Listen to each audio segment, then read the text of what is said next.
Good morning friends, पुनः आप सभी का स्वागत है यूट्यूब के द एजुकेशन पॉइंट चैनल में। मैं वैभव। आप सभी के लिए जो आपका फ़िलहाल जो अलजेब्रा का 2 क्लास हुआ था, उसमें हम आज अलजेब्रा का तीसरा क्लास लेकर आए हैं, जिसमें कि आप लोगों को बताना था कि गुणनखंड विधि जो हम लोग बताए थे उस समय कि गुणनखंड विधि से किस तरह से किसी प्रॉब्लम को हम लोग सॉल्व करेंगे। तो आइए हम उस सारे सवाल को समझेंगे और जानेंगे कि गुणनखंड विधि से हम लोग किस तरह के सवाल को किस तरह से हम लोग डिस्कस करते हैं। तो गुणनखंड में जैसे कि पिछले क्लास में हम आप लोगों को समझाए थे कि गुणनखंड में आप लोगों को ये देखना होगा कि जैसे कि आप लिखते हैं a+b का होल स्क्वायर, तो उसमें a² + b² + 2ab इस तरह का लिखते हैं फॉर्मूला, उसको एक्सप्लेन करने का या फिर उसको शॉर्ट करने का, तो ये गुणनखंड विधि कहलाता है। तो आइए हम कुछ सवाल को आज डिस्कस करेंगे गुणनखंड के माध्यम से। तो जिन लोगों को अगर अलजेब्रा का फर्स्ट क्लास और सेकंड क्लास नहीं मिला है, तो अलजेब्रा का जो एक प्लेलिस्ट बना हुआ है उसमें आप देख सकते हैं। तो उसमें आप जाके 2 क्लास हुआ है अलजेब्रा का, उसको आप देख सकते हैं। तो चलिए हम लोग जो अलजेब्रा का आज है तीसरा क्लास, उसके बारे में हम लोग डिस्कस करते हैं। उसमें जो आपका होगा गुणनखंड का जो बेसिस सवाल होगा उसको हम लोग डिस्कस करेंगे। तो पहला सवाल है आप लोगों के लिए, ठीक है।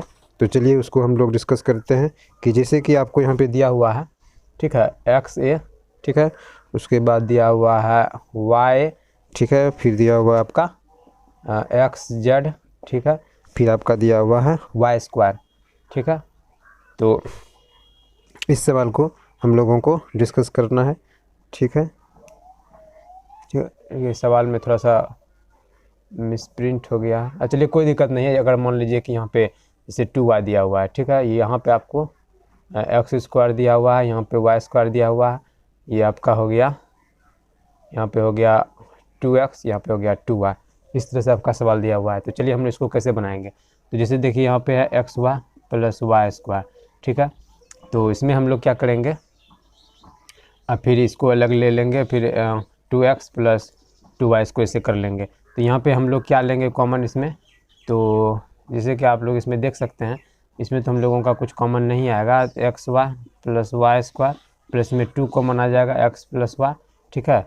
तो इसको हम लोग एक्सप्रेस करने के लिए किस तरह से लिख सकते हैं, इस तरह से लिख सकते हैं x + y का होल स्क्वायर - 2xy, इस तरह से + 2x + y, इस तरह से हम लोग लिख सकते हैं। तो यहाँ पे आप देख सकते हैं कि एक x + y, एक 2x + y है, यहाँ से हम पूरा में कॉमन लेंगे, ठीक है। तो x + y इस पूरे में कॉमन, इससे कॉमन लिए तो यहाँ पे एक x + y बच गया, ठीक है, फिर यहाँ पे +1 बच गया - 2xy।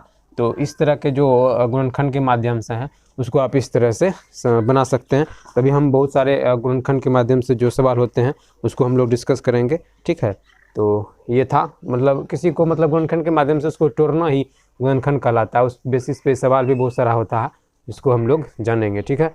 तो चलिए ये था आपका गुणनखंड के माध्यम से, समझ गए। तो चलिए हम लोग आगे जानते हैं, ठीक है। तो आगे सवाल है आपका, ठीक है। तो जैसा कि आप लोग देख रहे हैं कि x², ठीक है, x² - 7xy, ठीक है, + 12y², ठीक है। तो इसको हम लोग पूरा एक्सप्लेनेशन करेंगे कि किस तरह से इसको एक्सप्लेन करना है, ठीक है। तो चलिए हम लोग उसको एक्सप्लेनेशन करते हैं। तो यहाँ पे जैसे कि दिया हुआ है x², उसके बाद आपका हाँ, इसको तो आप इस तरह से लिख सकते हैं -3x - 4xy + 12x²। तो अब इसमें देखिए, तो हम अगर x कॉमन ले लेते हैं तो यहाँ पे x बचता है, ठीक है, यहाँ पे बचता है 3y, ठीक है, एक इससे कॉमन ले लिए। फिर यहाँ पे देखिए, अगर इसमें हम 4 कॉमन ले लेते हैं, 4y कॉमन ले लेते हैं, तो यहाँ पे x बचेगा, ठीक है, और इसमें आपका यहाँ पे माइनस आएगा क्योंकि तब ना प्लस हो जाएगा। तो यहाँ पे आपका बचेगा 3y। तो इस तरह से कर सकते हैं। फिर इस दोनों को एक में ले लेंगे, ठीक है। तो ये हो गया आपका शॉर्ट फॉर्म, यानी इसका ये इस तरह से इसको लिख करके, मान लीजिए कि आपको ये सवाल दे दिया गया होगा, ठीक है। तो ये सवाल दे दिया, आपको कहेगा कि x - 3y बराबर आपका समथिंग कुछ भी दे दिया होगा, और फिर y - 4 और x - 4 बराबर 9 दे दिया हुआ। तो इस दोनों का वैल्यू आपको दिया हुआ है, ठीक है।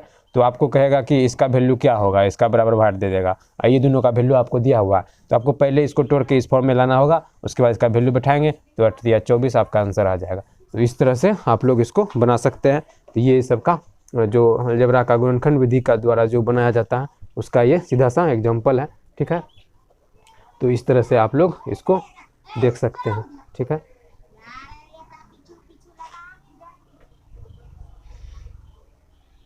तो चलिए और हम लोग एक दो सवाल देख लेते हैं कि उसको किस तरह से हम लोग बनाएंगे। ठीक है, तो पहला आपका अगला सवाल है x to the power 8 minus x to the power 4 plus 1। ठीक है, तो इसको हमको अब बनाना है, कैसे इसको बनाते हैं। ठीक है, तो चलिए हम लोग इसको जानेंगे किस तरह से इसको बनाया जाएगा। तो इसमें हमको क्या करना है कि जैसे कि यहाँ पे है ना 8x² है, तो इसमें हम लोग मतलब एक फार्मूला पे बेस्ड बनाने के लिए तो इसको हम लोग फार्मूला पर लाएंगे। ठीक है, तो जैसे कि फार्मूला हम लोगों को नहीं दिया हुआ है यहाँ पे, इसको पूरा फार्मूला पर हमको बेस्ड करने के लिए फार्मूला पर लाना है। तो फार्मूला पर लाने के लिए हमको पहले उसको देखना पड़ेगा, समझना पड़ेगा, किस तरह से इसको दिमाग लगाना पड़ेगा, किस तरह से इसको करने पर उसमें फार्मूला पर बेस्ड ये हो सकता है। तो ठीक है, चलिए हम लोग उसको फार्मूला पर बेस्ड करते हैं। तो यहाँ पे जैसे कि दिया हुआ है तो इसको हम जैसे कि प्लस में दिया हुआ है तो प्लस में ही ले लेंगे 2x to the power 4 plus 1, इसको ब्रैकेट में ले लिए माइनस आपका हो गया यहाँ पे x टू दी पावर 4। तो इसको अगर तोड़ेंगे तो ये एक घट जाएगा तो प्लस में एक रह जाएगा, तो इससे कोई इफेक्ट नहीं पड़ेगा। लेकिन इससे क्या होगा कि हम लोगों का एक फार्मूला निकल जाएगा। तो ये फार्मूला आप देख सकते हैं कि इसको इस तरह से आप लोग लिख सकते हैं कि नहीं। इसको आप 4 और इसको 4 दूनी 8 इस तरह से लिख सकते हैं। फिर एक को आप 4 पे कीजिए, इस तरह से लिख सकते हैं। फिर इसी का मानना होता है ना कि 2x to the power 2a² into a। तो ये आपका फार्मूला बन गया, ये फार्मूला पर बेस्ड है। तो इसी को हम लोग क्या लिख सकते हैं, इस तरह से हम लोग लिख सकते हैं। ठीक है, इस तरह से हम लोग इसको लिख सकते हैं कि नहीं, इसका होल स्क्वायर इस तरह से हम लोग लिख सकते हैं। तो इसी तरह से आपको जो वैल्यू दिया होगा तो आपको ये फार्मूला किस पे टूटा, इस पे आप यहाँ पे लिख सकते हैं a² plus b² plus 2ab। तो इस फॉर्मूले पर इसको ढाला गया है, जो ही सॉल्व हुआ है ये इस फॉर्मूले पर सॉल्व हुआ है। आप इसको इस तरह से तोड़ के इस तरह से लिख सकते हैं। तो ये सिंपली जो फॉर्मूला है इसी आधारित पर बनेगा। ठीक है, इसके बाद अगला स्टेप में भी आप लोग इसमें जा सकते हैं। तो अगला स्टेप करने के लिए फिर उसमें थोड़ा सा, अगर मान लीजिए आपको यहीं पे सवाल दे दिया होगा x टू दी पावर 4 का, तो आप उसको बैठा के आराम से कर सकते हैं इसी तरीके से। ठीक है, तो और कुछ एग्जांपल हैं जो आप लोगों को हम लोग बता देते हैं।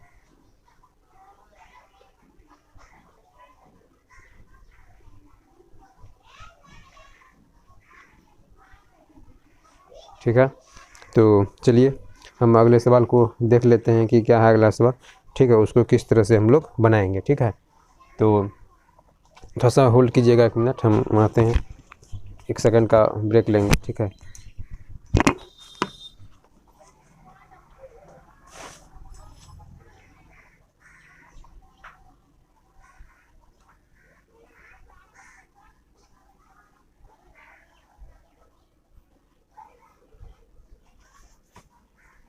ठीक है, चलिए, हाँ चलिए पुनः आप लोगों का स्वागत है। तो चलिए हम लोग अगले सवाल को डिस्कस करते हैं कि अगला सवाल क्या है। ठीक है, तो अगला सवाल जैसे कि यहाँ पे नोट डाउन कर लेते हैं हम लोग। तो अगला सवाल जैसे कि आपका दिया हुआ है a to the power 4 minus दिया हुआ ab²। ठीक है, तो क्या दिया हुआ 11b² सब, हाँ sorry, a to the power 4 plus b to the power 4 plus a² b² बराबर वाट दिया हुआ है। ठीक है, तो इसको हम लोगों को सॉल्व करना है। तो इसको हम लोग किस तरह से सॉल्व करेंगे। ठीक है, तो इसका एक फार्मूला होता है जैसा कि आप सभी जानते होंगे, a प्लस बी का होल स्क्वायर बराबर a² plus b² plus 2ab। तो इसको हम लोग a to the power 4 plus b to the power 4 उसके बाद plus 2a² b² minus a² minus b², इस फॉर्मेट में ला लिए। तो हम लोग यहाँ पे इसको लिख सकते हैं कि आपका हो गया ये a² प्लस b² का whole square minus a² minus b²। ठीक है, तो ये आपका 2ab है, ये आपका फॉर्मूला हो गया। तो अब इसको आप पुनः उसको तोड़ के भी उस तरह से आप लोग लिख सकते हैं। तो इसको हम लोग क्या कहेंगे कि जैसे ये फॉर्मूला होता है ना, क्यूब में एक फॉर्मूला होता है a² प्लस b², उसके बाद ये हो गया माइनस ए स्क्वायर प्लस बी स्क्वायर बराबर 2ab। इसको ए स्क्वायर बी स्क्वायर का होल स्क्वायर लिख सकते हैं। तो इस तरह से आप लोग इसको निकाल सकते हैं। तो ये बेसिकली आपको गुणनखंड के माध्यम से भी हम आप लोगों को बता रहे हैं। इस पर सवाल बहुत सारा आता है। चलिए हम लोग उसको सवाल को डिस्कस करते हैं। इसमें थोड़ा सा आप लोगों को कन्फ्यूजन हो रहा होगा कि हम क्या पढ़ा रहे हैं आप लोगों को। मतलब हम यही बताने की कोशिश कर रहे हैं कि तोड़ना है। जैसे कोई बड़ा गुणनखंड दे दिया, उसको आपको किस तरह से उसको तोड़ना है, उस तरीके से आप इसको तोड़ सकते हैं। तो चलिए हम लोग उसको बहुत सारे सवाल को लेते हैं और उसको जानेंगे कि किस तरह से उसको हमको तोड़ के लिखना होता है। ठीक है, तो जैसे कि आपको यहाँ पे एक सवाल दिया हुआ है। ठीक है, उस सवाल को पहले हम नोट डाउन कर लेते हैं, उसको बस भाग विधि द्वारा बनाएंगे। ठीक है, क्या है भाग विधि, चलिए हेडिंग देते हैं एक सवाल का।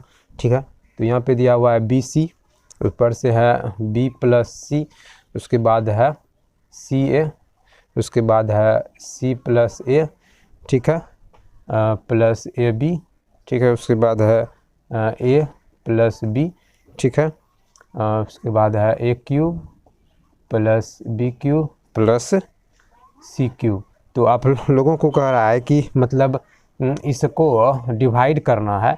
ठीक है, इसको आपको भाग देना है, किससे देना है, A square plus B square plus C square से आपको भाग देना है। तो इसको किस तरह से बनाएंगे, तो सबसे पहले इसको सॉल्व करने के लिए हम लोग क्या करेंगे, इसको गुणनखंड करेंगे जिस तरह हम आप लोगों को बनाए कि इसको तोड़ने के लिए किस तरह से करेंगे। जब इसको तोड़ेंगे तो क्या हो जाएगा, B square C, C square B, C square A square C, A square B, B square A square plus B square plus C square. हो क्यूब है ना, हाँ क्यूब है, हम स्क्वायर लेके चल रहे हैं। ठीक है, क्यूब यहाँ पे क्यूब दिया। फिलहाल इसको साइड में रखते हैं, फिलहाल भी इसको सॉल्व करेंगे। तो आप लोग देख सकते हैं एक बी यहाँ है और एक बी यहाँ है, सारा दो गो है। तो 2b स्क्वायर, शुरू ए से करते हैं, 2b स्क्वायर 2c स्क्वायर। ठीक है, और उसके बाद बच हम लोगों का क्या गया इसमें, नहीं रुकिए, हाँ ठीक तो था। तो जैसे देखिए ये बी है ना, ठीक है, यहाँ से सब बी में लेते चलते हैं, बी में।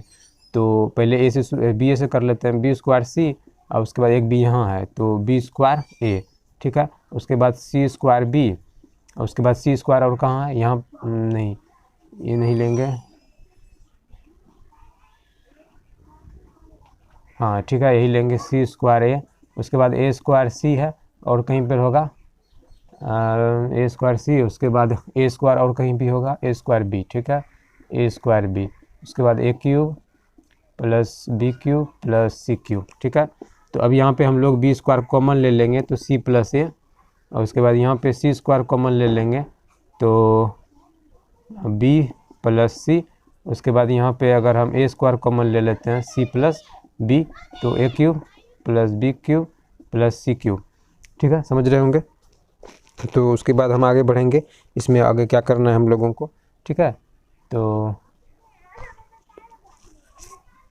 और उसके बाद आप लोग यहाँ पे हम लोग देख सकते हैं कि जैसे कि इसमें हम पूरे कॉमन लेंगे। ठीक है, इसमें अगर हम पूरा कॉमन लेते हैं, ठीक है, अब यहाँ पे देखिए हम इसको और इसको कॉमन लेंगे। ठीक है, तो अगर हम इसमें से एक बी स्क्वायर ले लेते हैं तो यहाँ पे क्या बचेगा, सी प्लस ए, और उधर बच जाएगा बी। ठीक है, फिर अगर सी स्क्वायर कॉमन ले लेते हैं तो बी प्लस सी प्लस सी, और यहाँ पे ए ना है, ए है। ठीक है, तो उसके बाद अगर हम ए स्क्वायर कॉमन ले लेते हैं सी प्लस बी प्लस ए, तो ये हो गया, फिर ये टोटल में आ गया हम लोगों का। ठीक है, अब पूरा हम एक बार कॉमन ले लेते हैं, बी प्लस सी प्लस ए स्क्वायर, और नीचे में बनेगा ये प्लस बी प्लस सी, तो ये हो गया। अब हम लोगों को भाग में दिया हुआ था कि A square plus B square plus C square, इसी चीज़ को उल्टा लिखा दिया, इसको इसे काट देंगे, सी प्लस ए प्लस बी, ये आपका आंसर हो जाएगा। तो इस तरीके से आप लोग इसको बना सकते हैं कि भाग के माध्यम से इसको किस तरह से बनाएंगे। तो अभी चलिए हम लोग जो गुणनखंड का विधि था, इसमें कुछ हम 5-6 एग्जाम्पल डिस्कस कर लेते हैं। उसके बाद हम आप लोगों को बताएंगे कि किस तरह से इसको सॉल्व किया जाता है। ठीक है, तो चलिए सबसे पहले उसको हम लोग डिस्कस करते हैं।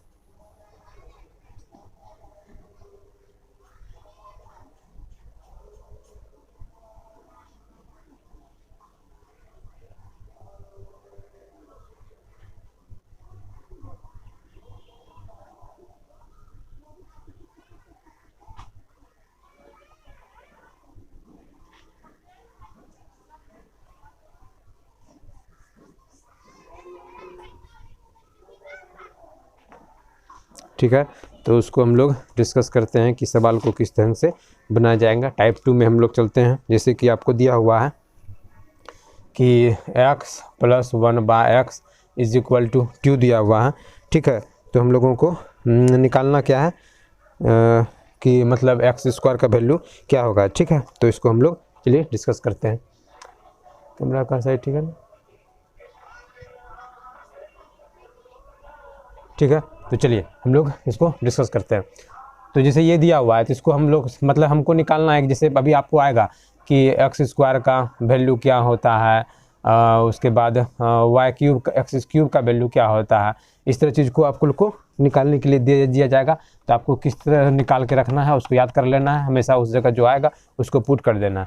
फिलहाल तो अगर हम पुटिंग वैल्यू के माध्यम से देखें तो अगर हम बाय पुटिंग वैल्यू, ठीक है, तो यहाँ पे लिखेंगे बाय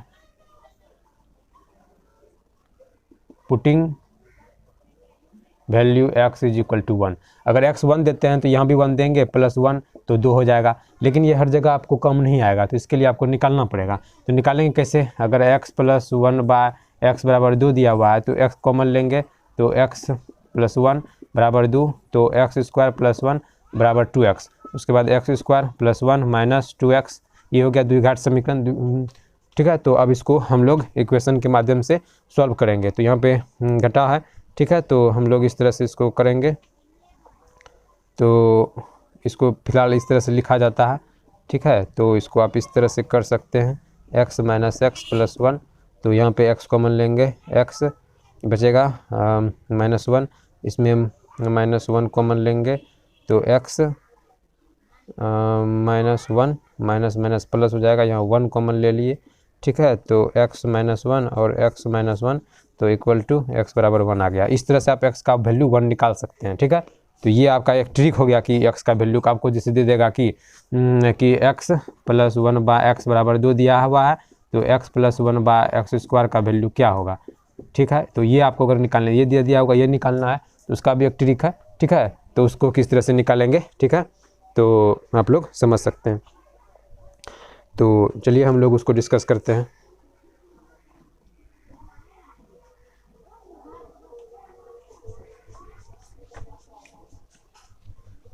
तो वहाँ भी अभी फिलहाल पहुँचेंगे, ठीक है। उसको पहले अभी हम लोग गुणनखंड के माध्यम से सीख रहे हैं ना, तो उसको गुणनखंड के माध्यम से पहले निकालेंगे, तब लोग हम लोग जानेंगे कि उसको किस तरह से बनाना है।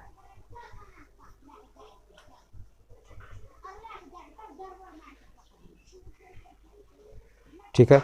तो चलिए हम लोग और एक सवाल लेते हैं, उसको बनाते हैं कि वो किस तरह से बनेगा, ठीक है। तो जैसे कि आपको दिया हुआ है x + 1/x - 7 is equal to 9, ठीक है। तो इसमें हमको क्या करना है कि इसमें उस फॉर्मेट में लाना है, उसका वैल्यू क्या होगा वो हम आप लोगों को बताना है, ठीक है। तो चलिए हम लोग उसको देख लेते हैं।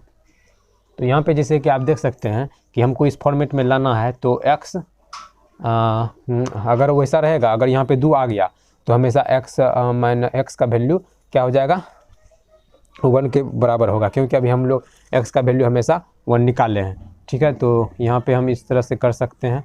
अगर हम 7 इधर घटा दें और 7 इधर हम जोड़ दें, ठीक है, 7 हम इधर जोड़ दें तो कोई दिक्कत इफेक्ट पड़ने वाला नहीं है। तो इसको अगर समझने के लिए हम लोग 7 को यहाँ पर जोड़ देते हैं, ठीक है। तो आप देखिए x, तो x अगर इसमें 7 आ गया, ठीक है, उससे कोई इफेक्ट नहीं पड़ेगा। x और घटा रहे हैं ना हम लोग, जोड़ रहे हैं, देखिए घटाना है, यहाँ पे घटाना है, तो उसके बाद यहाँ पे 2 आ जाएगा। तो अभी हम लोग निकाले थे कि x + 1/x अगर 2 है तो x का हमेशा वैल्यू क्या हो जाएगा, 1 होगा। तो अब हम लोग क्या कह सकते हैं कि x - 7 = 1 होगा, तो x बराबर क्या हो जाएगा, 8। आपका x = 8 आंसर आ जाएगा। इस तरह से इस फॉर्मेट में हमको सिर्फ लाना है, उसके बाद वहाँ पे हमको बैठा देना है, क्योंकि अभी हम निकाल चुके हैं कि अगर इस फॉर्मेट में रहेगा x + 1/x = 2 आ गया किसी भी हालत में, अगर ये सेम है, ये सेम है, ये सेम है, x दोनों सेम है, तो हम x = 1 मान सकते हैं। ये आपको याद रखना होगा, अगर इस फॉर्मेट में आता है तो x = आप 1 रख सकते हैं। तो चलिए और 1-2 सवाल डिस्कस करते हैं, तब आपको अच्छी तरह से समझ में आ जाएगा, ठीक है। तो चलिए जैसे कि एक और सवाल ले लेते हैं, ठीक है। वो सवाल क्या है, x² - x - 11, ठीक है। तो नहीं, ये तो उसी को किया गया है।